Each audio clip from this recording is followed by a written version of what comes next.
Bon matin, Église, comment ça va? Est-ce qu'on peut dire gloire à Jésus? Merci encore une fois de me donner le privilège de vous annoncer la bonne nouvelle de Jésus. Nous sommes dans une série qui se nomme Pasteur. J'ai une question, 5 messages. Ce matin, c'est le 3e. Donc, on a eu au-delà d'une 50aine de questions. Premier message, c'est sur le christianisme, les fondements du christianisme, où, en tant que chrétien et en tant que parent, tu dois savoir pourquoi nous croyons que la Bible est fiable. Et deuxièmement, pourquoi nous croyons que Jésus est le chemin, la vérité et la vie.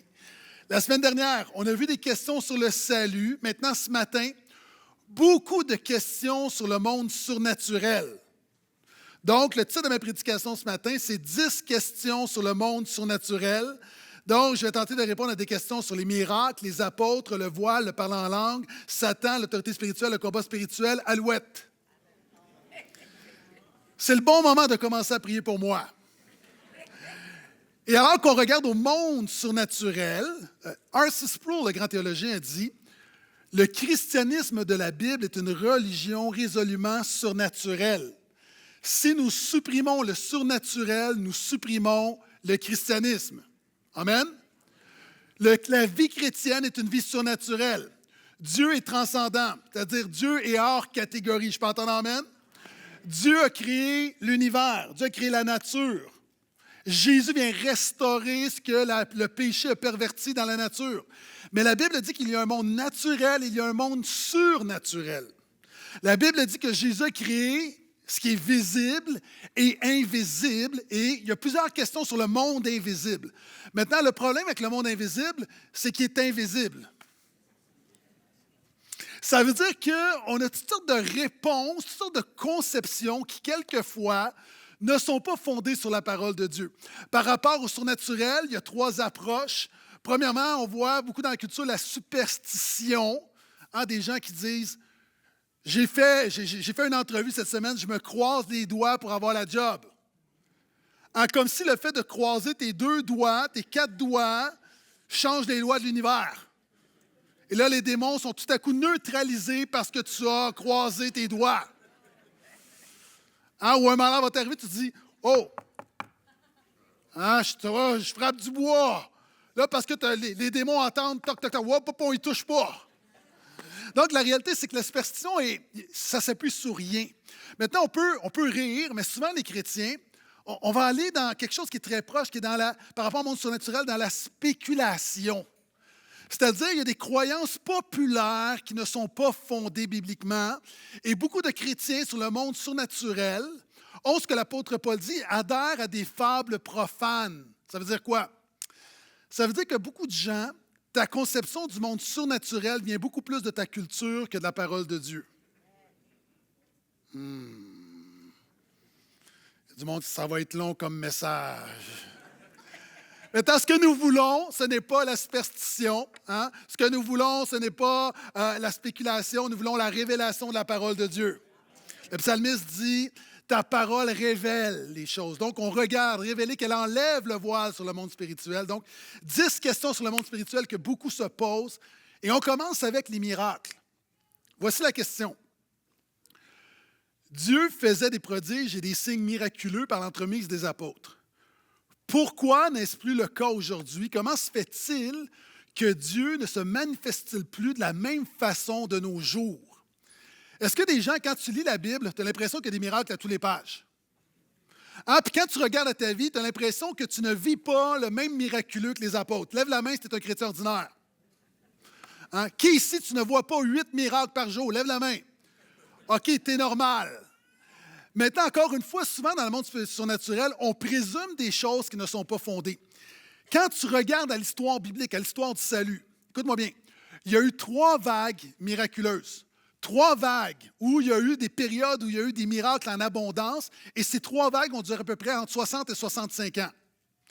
Il y a eu des miracles tout au long de l'histoire, mais il y a eu une concentration sur 3 périodes. Première période avec Moïse, où la Bible dit que les miracles se multipliaient.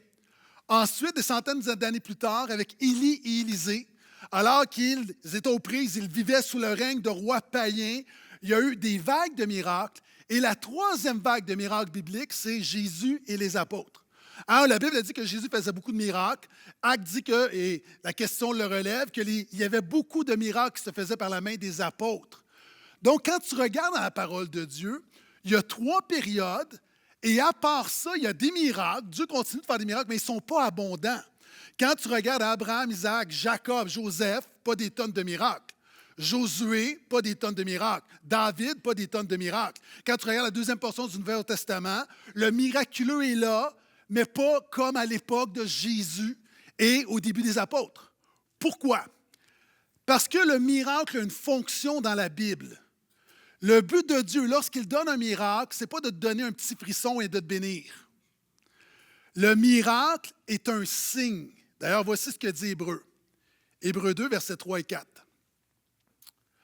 Ce salut annoncé à l'origine par le Seigneur nous a été confirmé par ceux qui l'ont entendu, Dieu appuyant leur témoignage par des signes, des prodiges et des miracles variés et par des communications du Saint-Esprit selon sa volonté.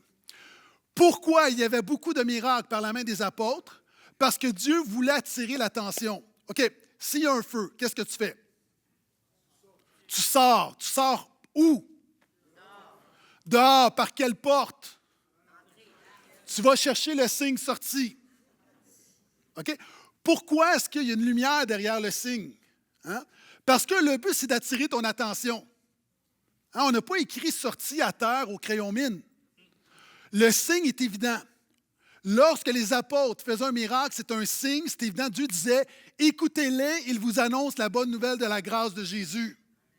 Le but des apôtres était de nous donner le Nouveau Testament. D'ailleurs, à la fin de l'Apocalypse, ça disait que si quiconque ajoute quoi que ce soit, Dieu va ajouter à son jugement. Tu n'as pas besoin d'une nouvelle parole de la part de Dieu, tu as la totalité de la parole de Dieu. Oh, merci pour les 3 amen. Pour les autres, restez avec moi. Donc, le but des miracles des apôtres, c'est un signe pour porter attention sur leur message. Donc, c'est quelque chose de très important. Maintenant, pourquoi est-ce que je te dis ça? Parce que souvent, on se compare aux apôtres et on est découragé parce qu'il n'y a pas autant de miracles dans notre vie. Est-ce qu'il y a des gens, tu fais du sport ici? Lève la main. OK, qui devrait faire du sport? Lève la main. OK, moi, je cours, je regarde les Olympiques, puis je vois des athlètes. Je ne parle pas du breakdancing, là, je parle des autres sports. OK? Ah, c'est vrai. Moi, parenthèse, en 7e, j'avais 7 ans, j'ai fait un concours de breakdancing. On m'a dit, tu n'as pas de technique, on ne te retient pas. J'aurais dû dire que j'avais le style australien. Ça, c'est un autre sujet, OK? On revient à la parole de Dieu. Restons dans la parole de Dieu. Quand je regarde les athlètes, OK? Je me compare. C'est comme, on fait le même sport. Moi, je m'entraîne pour un marathon, mais je regarde les filles courir, les gars courir. C'est un autre niveau. Mais en tant que chrétiens, nous avons accès au miraculeux. Amen. Mais les apôtres et les Olympiques, c'est un autre niveau. Donc, tu n'as pas à te sentir mal parce qu'il y avait une fonction de l'abondance du miraculeux dans leur vie. Maintenant, ce que je veux faire également, c'est enlever la condamnation. Il y a beaucoup de chrétiens, tu as prié pour un miracle, tu n'as pas eu de miracle et tu te sens coupable parce qu'on t'a dit ou tu crois que tu n'as pas assez de foi ou il y a un péché dans ta vie. Juste te rappeler que Jésus a des endroits où il ne faisait pas beaucoup de miracles. Juste te rappeler l'apôtre Paul. Okay, quand on parle de faiseur de miracles, l'apôtre Paul, quand on parle des Olympiques, ça, c'est le gars où on prenait des linges que Paul avait touchés, on les mettait sur les malades étaient guéris. Hey, ça, c'est next level. Mais c'est intéressant parce que quand tu lis les épîtres de Paul, il y a plein de monde malade autour de lui. Mais pourquoi tu ne guéris pas? Même Paul n'avait pas accès aux miracles en continu. Paul, à un moment donné, va dire à Timothée, Timothée a un problème d'estomac, puis Paul lui dit, écoute, tu n'es pas guéri, c'est correct, bois du vin. Quel mauvais pasteur! Tu viens me voir, tu es malade, je ne prie pas pour toi, puis je te dis, bois du vin. Évidemment, la culture est comme ça, faire du bien, mais Timothée était malade. Pourquoi Paul n'a pas guéri Timothée? À un moment donné, Paul va dire, j'ai laissé Trophime malade à Milet. Pourquoi tu l'as laissé là? Pourquoi tu ne l'as pas guéri? Hein, il va dire, Épaphrodite est malade. Mais guéris-le. Même l'apôtre Paul ne voyait pas des miracles en continu. Et juste te rappeler également que dans Hébreu 11, alors qu'on parle de toute une lignée de héros de la foi, le chapitre termine en parlant de ceux qui n'ont pas obtenu ce qui avait été promis. Donc, je veux t'enlever une part de condamnation, mais en même temps, je veux nourrir ta conviction. Parce que même s'il y a eu 3 vagues spécifiques de miracles dans l'histoire, tout au long de l'histoire, Dieu a continué de faire des miracles. La Bible dit que Dieu est celui qui opère des miracles. Donc, à ce matin, si tu as besoin d'un miracle, la solution, ce n'est pas de dire qu'il y a eu 3 vagues, ça ne s'adresse pas à moi, c'est de croire que Dieu est le même, Jésus est le même hier, aujourd'hui, éternellement. Il peut faire dans ta vie ce qu'il a fait dans la vie des autres. Donc, oui, Dieu fait encore des miracles, mais ça nous aide à comprendre. Et ça m'amène à rebondir sur la notion des apôtres. Une question a été posée qu'on nous pose souvent. Dieu a donné les 5 ministères. Pourquoi au portail dit-on que les prophètes et les apôtres ne sont plus nécessaires alors que les pasteurs, enseignants et évangélistes le sont? OK. Quand tu regardes dans la parole de Dieu, pour être un apôtre, ça prenait 3 qualifications. Première qualification, il fallait que tu sois choisi par Jésus, personnellement.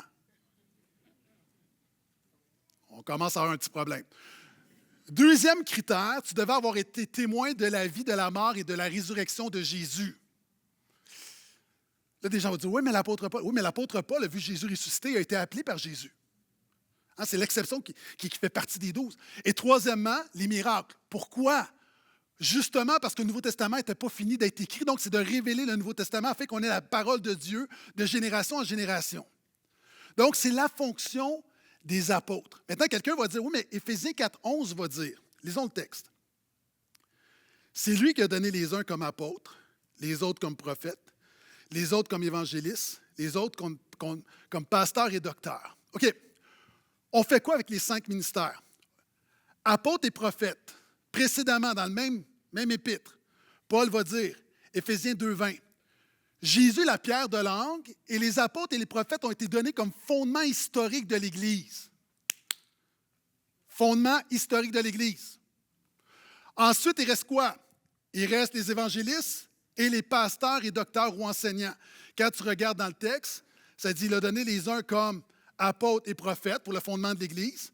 Ensuite, on a les évangélistes, les autres comme évangélistes, les autres comme pasteurs, et on ne dit pas les autres comme docteurs. On dit comme les autres comme pasteurs et docteurs, pasteurs enseignants. Donc, ce que la Bible dit, c'est qu'il reste 2 ministères. Ministère évangéliste extérieur de l'Église, pasteur enseignant intérieur de l'Église. Donc, c'est pourquoi au portail, pour toutes ces raisons, on ne croit pas qu'il y a encore des apôtres aujourd'hui. Tu dis, moi, j'ai vu quelqu'un sur Internet, là, apôtre un tel, là.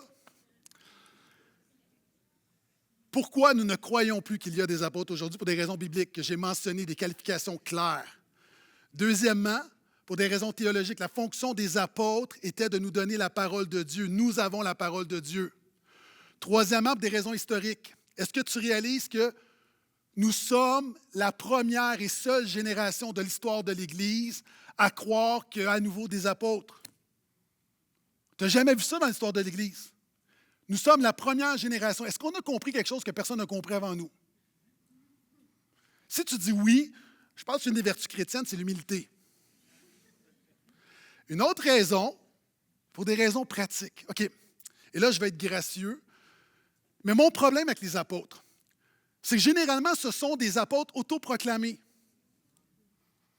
Tu dis, non, c'est pas vrai, c'est qu'il y a une prophétesse qui a pris pour l'apôtre. Oui, l'apôtre a nommé la prophétesse qui prophétise sur l'apôtre. Comment? Et mon problème avec les apôtres, c'est que souvent, ceux qui revendiquent le titre d'apôtre, ils le font pour se donner beaucoup d'autorité. Et une des constantes de ceux qui se donnent beaucoup d'autorité, c'est qu'ils abusent de leur autorité. Et une des choses que je regarde quand j'écoute les prédications des apôtres, on dirait que leur principal message, c'est l'argent. Je ne sais pas, ce n'est pas le message de l'apôtre Paul. Puis indépendamment du titre qu'on se donne, je te demanderais d'évaluer les prédications des apôtres. Et tu vas te rendre compte que souvent de fois, la prédication des apôtres modernes ne ressemble pas du tout à la prédication des apôtres de la Bible. Ce qui fait que pour moi, bon nombre d'apôtres autoproclamés aujourd'hui sont en fait des faux prophètes. Ça va bien jusqu'à maintenant? OK, bienvenue au portail. Troisième point, les femmes dans l'Église. Pourquoi vous ne posez pas des questions faciles? Troisième, ça me permet de rebondir. Le ministère, les apôtres. Quelqu'un dit, Je viens d'une église qui adopte le port du voile pour les femmes. J'aimerais connaître la position du portail sur ce sujet. Vous irez demander à Pasteur Ralph. OK, prochaine question. Ah non, sérieusement. OK, il y a un texte dans la Bible qui parle du voile. Voici ce que le texte dit. Je le prends, une section. 1 Corinthiens 11. Paul écrit à l'Église de Corinthe, culture gréco-romaine, 2000 ans. Il dit, « Mais toute femme qui prie ou qui prophétise la tête non couverte d'un voile fait honte à sa tête. » Je regarde les femmes ici, là. Est-ce que vous êtes en contradiction avec la parole de Dieu? OK, non, il faut comprendre ce que la Bible dit. OK, dans la culture gréco-romaine, lorsque les gens allaient au temple, ou dans le temple païen, on se couvrait la tête d'un voile. On ne parle pas du hijab, on ne parle pas du voile des musulmanes. C'était souvent un capuchon, donc on se couvrait la tête. Les hommes et les femmes faisaient ça. Maintenant, les gens donnent leur vie à Jésus, passent des temples, des cultes païens aux cultes chrétiens. Puis dans l'Église, lorsque les hommes et les femmes arrivent, il y en a, les hommes, tout le monde se couvre la tête. Mais il y a des femmes plus brillantes que d'autres, qui disent, « Hey, Jésus nous a libérés. Pourquoi que je vais mettre mon capuchon, moi? » Et là, elle enlevait. Elle commençait à faire du ministère dans l'Église, les cheveux lousses. Comment est-ce qu'on dit lousse en français? Détachés. Maintenant, dans la culture de l'époque, dans un lieu public, OK, une femme respectable a la tête couverte. C'est les prostituées qui faisaient ça. Puis là, Paul dit non, ça ne marche pas, là. Les hommes mettent le voile, les femmes l'ont pas. Et là, Paul enseigne quelque chose. Et ce n'est pas tellement la femme, il enseigne aussi sur l'homme. Il dit, les hommes, enlevez votre capuchon, enlevez votre voile. Pourquoi? Pour Paul, ce qu'il est en train de faire, la vérité qu'il est en train d'établir, c'est l'importance de la différenciation des sexes. Je le sais, la Bible c'est tellement pas pertinent, la Bible. Dans l'Église, Paul dit, femmes, célébrez votre féminité. Hommes, célébrez votre masculinité. Paul dit, dans l'Église, on célèbre la complémentarité homme-femme. Les deux ont une valeur égale, puis les deux sont complémentaires, des fonctions différentes, mais complémentaires. Et Paul, ce qu'il est en train de dire, c'est que dans le ministère, c'est clair, un homme, c'est un homme, une femme, c'est une femme. Vous œuvrez ensemble. Et Paul dit aux femmes, oui, Christ vous a libérés, mais quand vous faites du ministère dans l'Église, puis vous avez la tête découverte, mais pour les gens qui sont là, c'est les prostituées qui font ça. Donc, vous devez avoir un témoignage. Donc, au portail, tu dis, mais pourquoi est-ce qu'on ne fait pas le voile? Parce que le voile est une expression culturelle qui renvoie à des vérités éternelles. Au portail, on ne prêche pas le voile, mais on prêche l'importance de la différenciation des genres. Au portail, on célèbre la féminité, la masculinité, on célèbre la complémentarité homme-femme. Et dans l'Église, lorsqu'on fait le ministère, on pense que c'est important d'être crédible, d'avoir un bon témoignage lorsqu'on sert les autres. Amen? Puis tu dis, mais comment ça s'applique? Exemple, supposons qu'on a une sœur qui conduit la louange, puis elle a un décolleté plongeant. Puis là, elle dit, mais moi, je célèbre ma féminité. Amen, sœur. Amen, sœur. Mais ce n'est pas tout. Là, tu fais un ministère et la splendeur de ta féminité est en train d'enlever le focus sur Jésus. C'est ce que Paul dit. Paul dit, écoutez, c'est pas important. Il y a des gens qui arrivent, ont toutes sortes d'opinions sur les cheveux. L'important, là, perds pas ton temps avec ça. L'important, c'est le focus sur le message. Est-ce que je peux entendre amène à ça? Puis ça va pour les hommes aussi. Vous savez, l'équipe de louange, c'est des artistes. On aime ça, des artistes, mais des fois, les artistes, on en a eu à un moment donné, un frère qui, lui, voulait conduire la louange comme en Bermuda, puis les pieds nus. Un frère que j'aime beaucoup, là. Mais là, j'ai dit, mais parce que là, mon problème, OK, oui, tu célèbres ta masculinité, tes belles jambes poilues. Amen. Gloire à Jésus pour tes jambes, OK? J'ai pas de misère, personnellement, avec tes jambes. Mon problème, c'est qu'alors que je vais faire mon appel au salut, puis je vais dire, alors que les musiciens viennent me rejoindre, puis toi, tu vas arriver. Je vais avoir 800 personnes qui vont se dire, mais sont où ces souliers? Puis pendant que tout le monde cherche tes souliers, ils ne cherchent pas Dieu. C'est ça mon problème.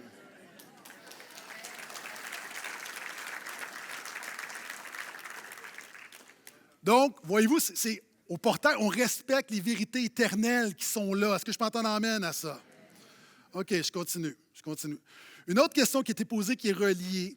Pourquoi l'Église est en faveur des femmes qui prêchent au portail? Beaucoup de choses là-dedans. Cette question est revenue 5 fois. C'est une question qu'on nous pose beaucoup. Notre position sur le ministère féminin est très nuancée. Et ce matin, je n'ai pas le temps en 2 minutes d'y faire justice. Je vais y revenir là-dessus. Je veux juste dire, voici ce qu'on ne croit pas. Okay? Au portail, on n'est pas égalitariste. On ne croit pas que l'homme et la femme sont interchangeables à la maison ou à l'église. OK? On pense, encore une fois, c'est comme un ballon, je l'ai souvent dit, un ballon de football.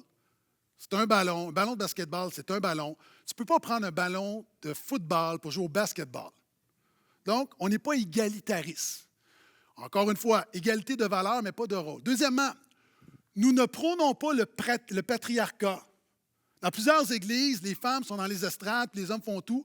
Nous ne croyons pas que l'Église, c'est les femmes dans les estrades, puis les hommes seulement sur le terrain. Vous avez le droit de dire Amen. Nous sommes des complémentaristes. On croit que hommes et femmes jouent dans la même équipe et font l'œuvre de Dieu. C'est juste qu'on croit que le capitaine de l'équipe doit être un homme qualifié. Une personne qui murmure, un autre qui dit Amen, on va y revenir. OK. On continue. Le parler en langue. Je ne sais pas si vous allez dire Amen dans 5 minutes, sœur. Mais merci de m'encourager. Pourquoi on ne pratique pas le parler en langue à l'Église, le portail, et pourquoi nous ne prions pas pour le baptême du Saint-Esprit dans les réunions de prière? Là, les prochaines questions, j'aimerais ça qu'elles soient vraiment plus faciles, OK? Donc, pourquoi? Ben, à cause de la Bible. Voilà. Pourquoi est-ce qu'on ne parle pas en langue au portail? 1 Corinthiens 14, 19. L'apôtre Paul dit, mais dans l'Église, je préfère dire 5 paroles avec mon intelligence afin d'instruire les autres, plutôt que 10 000 paroles en langue. C'est l'apôtre Paul. Vous savez, puis là, les gens souvent disent, oui, mais moi, mon langage. C'est pas de ça qu'on parle lorsque nous sommes réunis.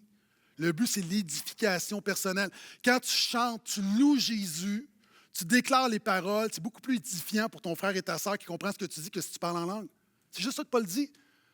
Là, des gens, souvent, ils ne comprennent pas trop. Puis, vous savez, dernièrement, j'étais dans un restaurant, puis il y a quelqu'un qui se coupait les ongles.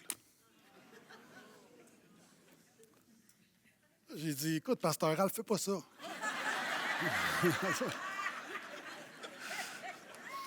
Alors. Mais, tu sais, tout le monde se coupe les ongles, mais fais ça à la maison. OK? Puis c'est un peu la même chose, Paul est en train de dire, c'est comme, c'est pas la place. Parce que lorsqu'on est réunis, c'est l'édification collective qui compte. Puis là, les gens vont dire, oui, mais le baptême du Saint-Esprit, puis je sais, il y a plusieurs choses là-dedans. J'ai enseigné sur les dons spirituels, j'ai fait une série là-dessus. Mon problème, et au portail pour plusieurs personnes, le problème, souvent, le problème, lorsqu'on parle du baptême du Saint-Esprit, c'est qu'on a quelque chose de très, très précis en tête, qui est la deuxième expérience avec le signe initial du parler en langue. Puis le problème, lorsqu'on a cette vision-là, c'est qu'on fait 2 classes de chrétiens. Ceux qui sont baptisés du Saint-Esprit et les autres. Alors que quand Jésus va parler du baptême du Saint-Esprit, puis quand Jean-Baptiste va dire « Moi, je baptise d'eau », Jésus va baptiser du Saint-Esprit, il parle de la nouvelle naissance, l'œuvre de l'Esprit. C'est pourquoi Paul va dire, en passant, dans 1 Corinthiens 12, il va dire « Nous avons tous été baptisés dans le Saint-Esprit ». Puis il va dire « C'est pas tout le monde qui parle en langue ». C'est 2 choses différentes. Le baptême du Saint-Esprit, si on va être vraiment rigoureux bibliquement, c'est la nouvelle naissance. Le problème, quand on met une deuxième expérience, parce que la Bible dit, OK, c'est bien de vouloir être rempli du Saint-Esprit, la Bible dit, soyez constamment remplis du Saint-Esprit. C'est possible que tu sois né de nouveau et que tu sois rempli de la chair beaucoup plus que de l'Esprit. Tu es toujours là? Donc, il y a une responsabilité d'utiliser les moyens de grâce pour être rempli de l'Esprit. Je suis d'accord avec ça. Mon problème, c'est quand on dit que si tu viens à Jésus, ce n'est pas suffisant, tu as besoin de quelque chose d'autre. La Bible dit, vous avez tout pleinement en Christ. C'est comme si tu vas dans le sud, tu vas te baigner, tu vas dans la mer, tu sors, puis quelqu'un dit, tu n'es pas assez mouillé, va dans la piscine. Moi, je veux juste déclarer avec force que quand tu viens à Jésus, tu as reçu tout ce dont tu as besoin. Amen.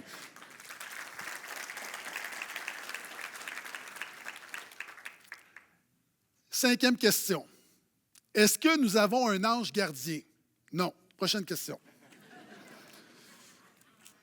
Je vais quand même vous donner 30 secondes.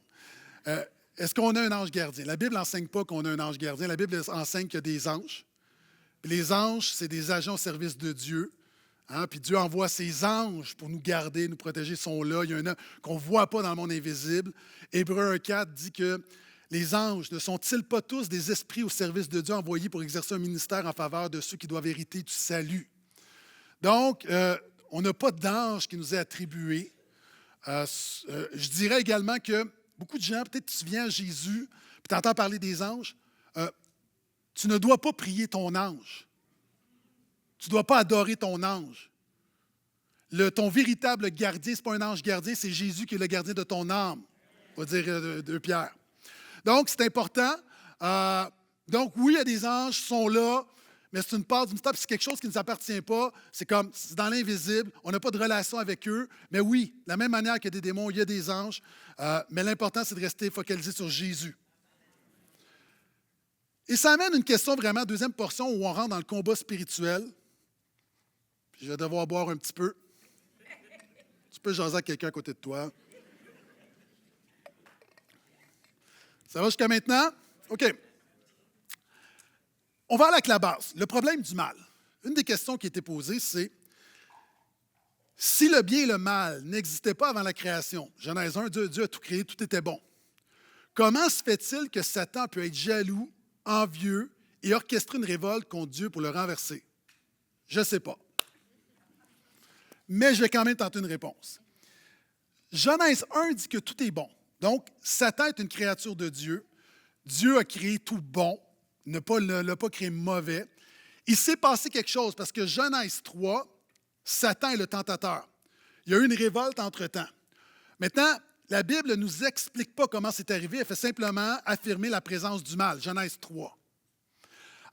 Souvent, notre problème, c'est pourquoi Dieu, si on raisonne comme ça, si Dieu est bon et tout-puissant, comment ça se fait qu'il n'a pas empêché le mal? T'as-tu déjà posé cette question-là? Souvent même, il y a des gens qui utilisent ça, des non-chrétiens, pour infirmer le christianisme en disant, si votre Dieu existe, si votre Dieu est bon et tout-puissant, il aurait dû empêcher le mal. Mais ça, c'est ta prémisse, ce n'est pas celle de la parole de Dieu. La parole de Dieu dit que le but de Dieu ultime n'est pas d'empêcher le mal. Le but ultime de Dieu est de tout faire pour sa gloire. C'est très différent. C'est pourquoi Joseph va dire à ses frères, vous aviez projeté le projet de me faire du mal, mais Dieu l'a transformé en bien. En fait, quand je lis la Bible, j'ai l'impression que Dieu trouve souvent plus glorieux de transformer le mal en bien plutôt que d'empêcher le mal. Puis un exemple, l'exemple n'est pas parfait, mais pour t'aider à comprendre. Vous savez, quand on visionne un film, vous savez, des fois, on a tous vu des films plates. Tu sais, à un moment donné, tu pars le film puis il ne se passe rien, là.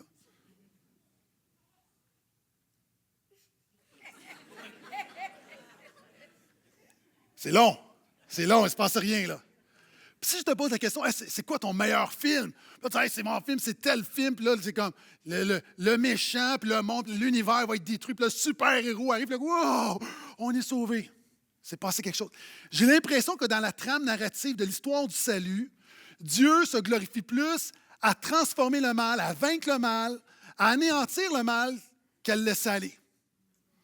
Donc, qu'à l'empêcher. Donc, c'est un peu ce que je pense quand la Bible dit que tout concourt au bien de ceux qui aiment Dieu.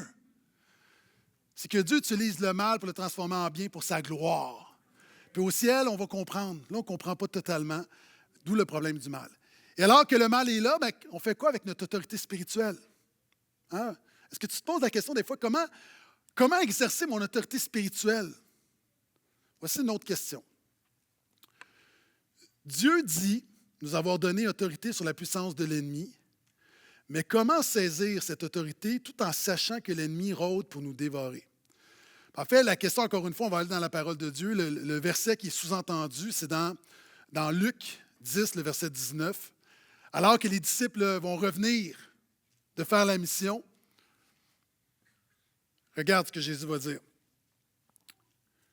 Je vous ai donné l'autorité pour marcher sur le serpent et le scorpion. Serpent et le scorpion qui sont des symboles du mal dans l'Ancien Testament. Donc, je vous ai donné l'autorité pour marcher sur le serpent et les scorpions et sur toute la puissance de l'ennemi, et rien ne pourra vous faire de mal. Comment exercer notre autorité spirituelle? OK.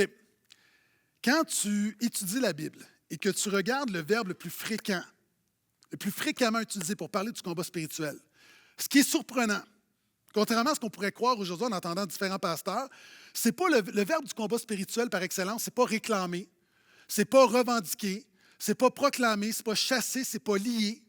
Le verbe par excellence du combat spirituel dans le Nouveau Testament, c'est résister. Veillez, votre adversaire, le diable, rôde comme un lion rugissant cherchant à qui dévorer. Résistez-lui ferme dans la foi. Hein, Pierre ne dit pas chassez-le, liez, revendiquez, proclamez. Non, résistez. Jacques dit encore la même chose. Il dit résistez au diable, il fuira loin de vous. Dans Éphésiens 6, ça dit résistez, tenez ferme. Donc, l'autorité spirituelle, souvent, mon problème souvent avec certains prédicateurs, c'est qu'on met tellement de crémage sur le combat spirituel, on en fait tellement un spectacle qu'on perd de vue que le véritable combat spirituel se vit au quotidien. Tu veux savoir comment marcher dans ton autorité spirituelle? Jésus dit, dans ce texte-là, rien ne pourra vous empêcher de vous faire de mal. C'est résiste. Résiste à l'incrédulité, résiste à l'amertume, résiste au péché, résiste au monde. L'autorité spirituelle, c'est la capacité par le Saint-Esprit de résister. Et le verbe résister qu'on a dans le Nouveau Testament, qui vient du grec, c'est antistémie, qui a donné le mot antihistaminique. Qui ici, vous avez des allergies, rhume des foins? Lorsqu'il y a un allergène qui t'agresse, qu'est-ce que tu fais? Tu prends un antihistaminique, littéralement, c'est quelque chose qui se tient compte. Alors que le diable vient t'agresser, Dieu t'a donné un antihistaminique, le Saint-Esprit, qui te permet de résister à l'attaque du diable. Donc, le diable n'est pas plus fort qu'un chrétien. Tu as la capacité de résister. Donc, le combat spirituel, essentiellement, c'est résister. Et quelqu'un va poser la question, huitièmement, pourquoi Satan doit-il être libéré après 1000 ans? Est-ce vraiment nécessaire? Puis il y a beaucoup de confusion aussi sur ce texte-là. On ne comprend pas trop. Qu'est-ce que ça veut dire? Souvent, on voit ce texte-là comme, c'est dans l'Apocalypse, puis on pense que dans le futur, Dieu va lier Satan pendant 1000 ans. Ce n'est pas ce que la Bible enseigne. Apocalypse 20, versets 2 et 3. Il saisit le dragon, le serpent ancien, qui est le diable et Satan. Il le lia pour 1000 ans. Il le jeta dans l'abîme, qu'il ferma et scella au-dessus de lui, afin qu'il ne séduise plus les nations. Je souligne ça. Afin, la fonction, Satan est lié, afin qu'il ne séduise plus les nations. Jusqu'à ce que les 1000 ans soient accomplis. Après cela, il faut qu'il soit délié pour un peu de temps. 1000 ans dans la Bible. C'est toujours une longue période de temps indéterminée. Okay, souvent, les gens pensent que Satan va être lié, puis là, les chrétiens vont compter 908, 909, 910. Non, c'est simplement une longue période indéterminée. Un jour dans tes parvis vaut mieux que 1000 ailleurs. Pour le Seigneur, un jour est comme 1000 ans. Je bénirai jusqu'à la 1000e génération. Donc, c'est un grand nombre. Et c'est un nombre qui renvoie à quelque chose. OK, est-ce que vous connaissez Sidney Crosby? Joueur des Penguins de Pittsburgh. Quel est son numéro? 87. Pourquoi c'est 87? Parce qu'il est né en 87. Cette semaine, c'était son anniversaire. Il était dans une marina pour mettre de l'essence dans son bateau. Et lorsqu'il est parti, la jeune fille, elle a regardé combien il avait mis. Il a mis 87,87 $. Okay, le gars est intentionnel. Quand la Bible parle du 1000 ans, c'est intentionnel. Ça renvoie à quelque chose. Et ce que ça dit, c'est que présentement, depuis le ministère de Jésus, jusqu'à peu avant son retour, Satan est lié. Maintenant, il y a des gens qui ont discuté avec ça parce qu'on dit, ben non, moi je regarde dans le monde, Satan n'est pas lié. C'est comme un chien qui est tenu par une laisse. La laisse est longue, mais Jésus tient la laisse du diable. Puis les chrétiens disent, ben non, c'est pas vrai. Voyons, Satan n'est pas lié. Mais tu crois que Satan est dépouillé, qu'il est vaincu, mais qu'il n'est pas lié. Qu'est-ce que ça veut dire? Ça veut dire que pendant l'histoire de l'Église, la période de l'Église, quel est le rôle de l'Église? C'est la mission. Jésus dit que la bonne nouvelle sera prêchée à toutes les nations. Jésus dit, allez, faites de toutes les nations des disciples. Quand on voit dans l'Ancien Testament la séduction, c'est le paganisme. Qu'est-ce que ça dit? Si Satan n'était pas lié présentement, personne ne pourrait venir à Jésus. Pendant la période de l'histoire de l'Église, Satan est limité parce que Jésus attire à lui des gens, il sauve des gens. Et si Satan n'était pas lié, personne ne pourrait venir à Jésus. Et alors que Satan n'a plus le pouvoir de séduire les nations, la preuve, regarde autour de toi, des gens de toutes les nations qui déclarent que Jésus est Sauveur et Seigneur.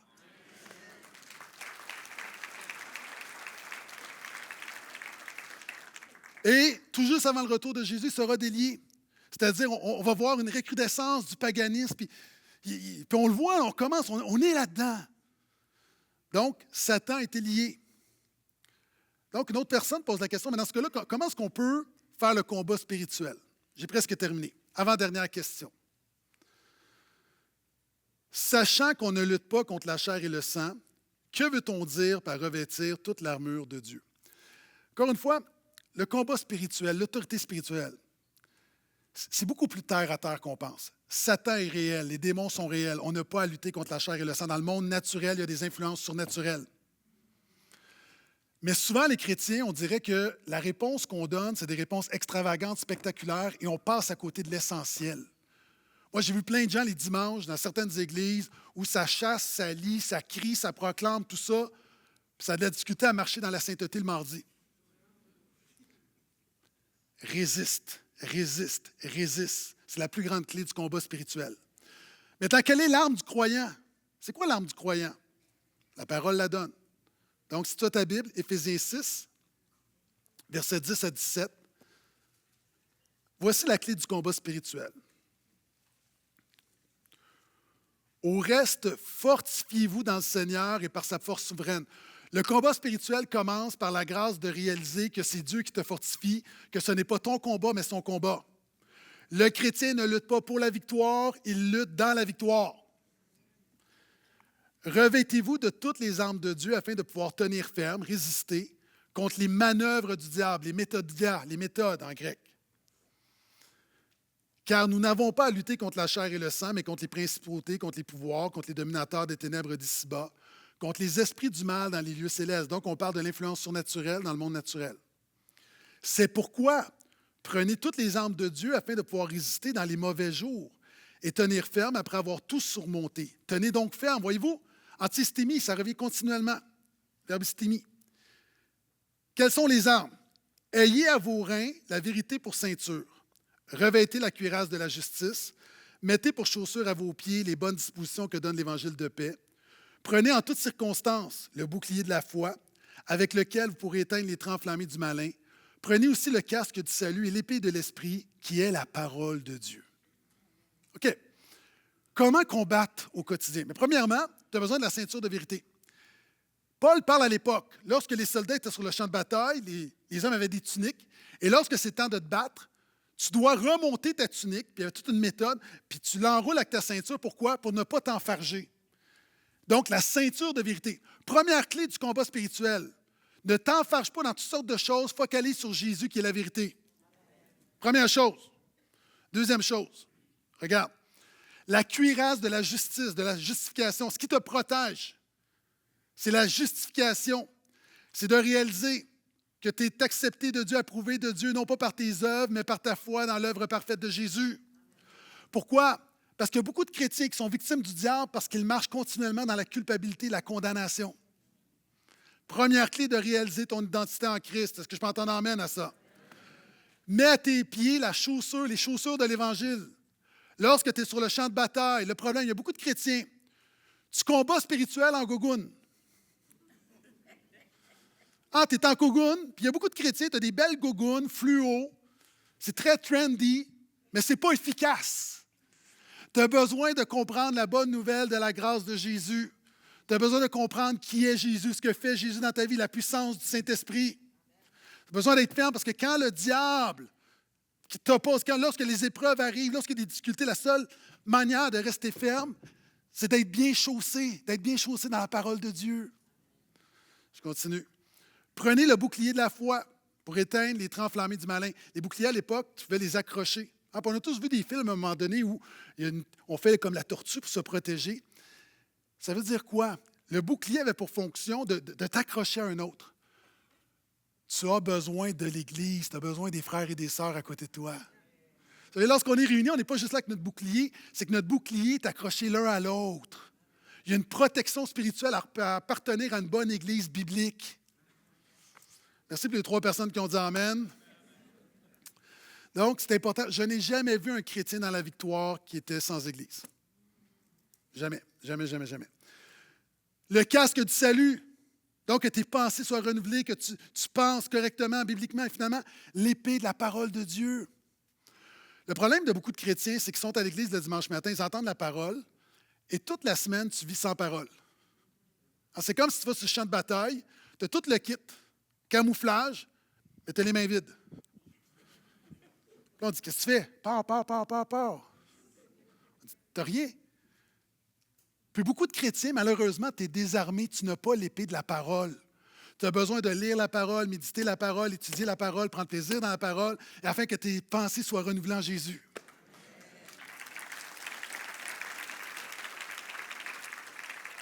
Et je termine. Donc, dernière question sur la violence spirituelle. Je ne comprends pas, donc la question c'est, je ne comprends pas ce que le passage dans Matthieu 11, 12 veut dire. Faut-il être violent dans la prière pour le royaume? J'entends plusieurs pasteurs utiliser ce verset, mais je ne pense pas qu'ils l'utilisent dans le bon contexte. Okay. Que dit Matthieu 11, 12? Depuis les jours de Jean-Baptiste jusqu'à présent, le royaume des cieux est soumis à la violence, et ce sont les violents qui le ravissent. Qu'est-ce que Jésus veut dire? OK. Depuis l'apparition de Jean-Baptiste qui prépare le chemin, qui défraie le chemin pour Jésus, le royaume de Dieu, alors que le royaume de Dieu est proclamé, alors que Jésus amène l'éruption, il y a avec Jésus l'éruption du royaume de Dieu. Il y a de la violence, il y a de l'opposition, il y a de la persécution. Et ce que Jésus est en train de dire, c'est qu'alors qu'il y a de l'opposition à la vie chrétienne, un chrétien mou, un chrétien qui n'est pas engagé, un chrétien qui est apathique, c'est très, très difficile de vivre ce que Dieu a pour toi. La vie chrétienne n'est pas facile, mais demande d'être énergique, d'être vigoureux, d'être déterminé, d'être persévérant, de ne pas lâcher, de résister, d'avoir une violence spirituelle. Et alors que ce monde est violent pour t'empêcher de suivre Jésus, tu dois avoir cette même énergie pour dire non, je vais suivre Jésus coûte que coûte. Rien ni personne ne va m'empêcher de suivre Jésus. C'est ça la violence spirituelle. Et pendant que les musiciens viennent me rejoindre, avec tous leurs souliers, s'il vous plaît, c'est comme s'il y a une guerre. C'est comme s'il y a une guerre ici, puis tu entends à la radio, il y a un refuge, il y a des bombes partout, ça éclate partout. Il y a des gens qui ont vécu ça, là. Puis tu arrives dans le refuge, puis tu veux rentrer dans le refuge, puis il y a des gens qui disent non, il n'y a plus de place, puis tu vois, puis il y a plein de places. Non, il n'y a pas de place, il y a des bombes partout. Qui ici, tu vas dire, OK. Non, je rentre dans le refuge. Et alors qu'il y a de l'opposition envers le peuple de Dieu pour suivre Jésus, oh, nous allons rentrer dans le refuge, nous allons suivre Jésus. Rien ni personne ne va nous empêcher. Alors, cette ferveur, c'est ce que Jésus dit. Et je termine avec ceci. Il y a un homme c'est un mendiant. Et à la fin de la journée, il réalise dans son bol que la seule chose qu'il a récoltée dans sa journée, c'est 8 grains de riz. Et tout à coup, il se rend compte qu'il y a une procession, et le roi passe. Puis il dit, c'est ma chance. Donc, il veut s'approcher du roi, puis évidemment, les gardes ont dit, non, tu peux pas. Mais cet homme-là est déterminé. Finalement, ce faux fil, il est violent spirituellement, comprenez-moi bien. Là. Et là, il est énergique, déterminé, persévérant. Non, je veux me rendre au roi. Il se rend au roi. Hein, c'est exactement l'attitude qu'on doit avoir. Hein, c'est-à-dire, je veux suivre Jésus, je veux me rendre à Jésus. Je vais laisser rien entre moi et Jésus. Et l'homme se rend, puis il dit au roi, il dit, s'il vous plaît, j'ai rien. Le roi lui dit, qu'est-ce que tu as dans ton bol? Puis l'homme lui montre, puis il dit, j'ai 8 grains de riz. Le roi lui dit, donne-moi des grains de riz. L'homme le regarde comme, j'en ai juste 8, puis il veut que je lui donne. L'homme le regarde, puis lui dit, OK, je vais t'en donner la moitié. Donc, il lui donne les 4 grains de riz. Un peu perplexe, il ne comprend pas. Il se retourne. Lorsqu'il retourne à son endroit où il mendiait, il regarde dans son bol et se rend compte qu'au lieu des 4 grains de riz, il y a 4 pépites d'or. Et l'homme regarde ça et se dit, j'aurais dû tout lui donner. Je pense que des gens, à un moment donné, tu vas arriver au ciel et tu vas réaliser, j'aurais dû tout lui donner. J'aurais dû tout donner.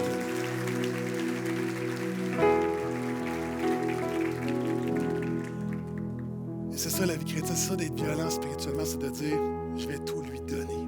Amen. C'est la parole de Dieu pour ce matin. Levons-nous.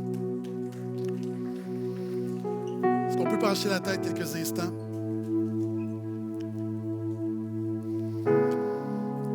Ce matin, je veux lancer cet appel à des amis qui sont ici. Et comme ce refuge est là, ce roi qui parle, Jésus est là. Maintenant, rends-toi, Jésus. Ne laisse pas des situations, ne laisse pas des contextes de vie, ne laisse pas tes épreuves t'empêcher de venir à Jésus. Ne laisse pas des gens dans ton entourage t'empêcher de venir à Jésus. Ce matin, sois violent, sois déterminé, sois passionné, sois persévérant.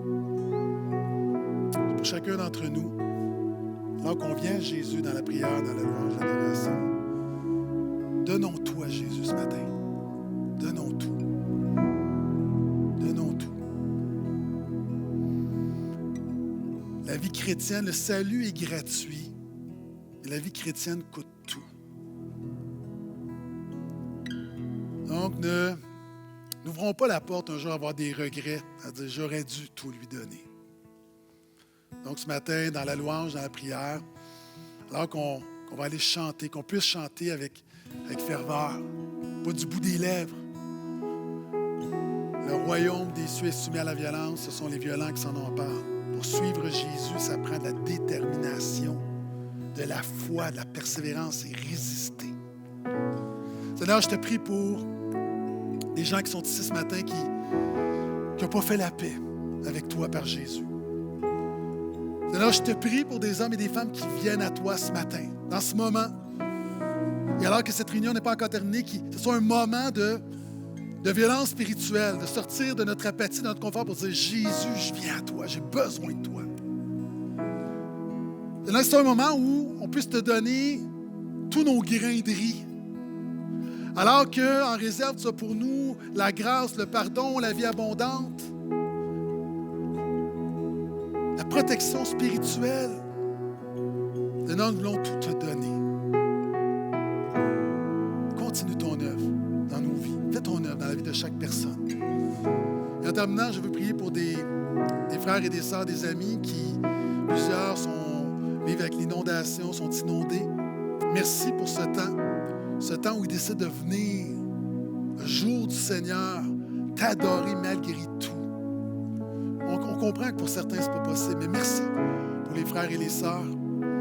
Et je te prie de mettre ta main, je te prie de mettre ta paix, je te prie pour une résolution rapide, pas de soucis avec les assurances, je te prie pour d'autres, Seigneur, que tu puisses pourvoir. Donc, on te remet alors que tu es le Dieu qui agit de manière surnaturelle, tu es le Dieu qui se préoccupe des choses très, très, très naturelles. Donc, dans la louange, l'adoration, on vient à toi. Donc, Seigneur, viens remplir notre bol pour la gloire de Jésus. Amen.